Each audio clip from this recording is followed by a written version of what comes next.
ইনশাআল্লাহ। যারা প্রতারক, যারা বিশ্বাসঘাতক, যাদের কথা কাজে মিল নাই, এদের সাথে কোনো সম্পর্কের দরকার নাই, এদের জন্য আল্লাহ একাই যথেষ্ট। ঠিক কিনা বলেন যুবকেরা?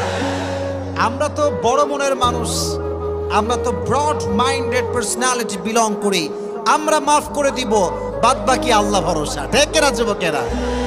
তাহলে প্রথম মেসেজ আজকের এই মাহফিলে, এই যে আমাদের হৃদয়টা আছে, এই হৃদয়ে কোনো হিংসা বিদ্বেষ থাকবে না, কারোর জন্য কোনো প্রতিশোধ থাকবে না। একটা সুন্দর হাদিস শোনাই।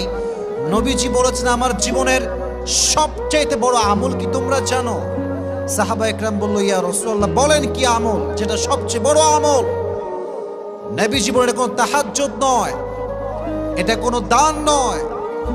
ইন ইসতাতা'তা আন তুসবিহা ওয়া তুমসিয়া ওয়া লাইসা ফি কলবিকা গাশশুন লিআহাদিন ফাফআল যালিক ওয়া যালিকা মিন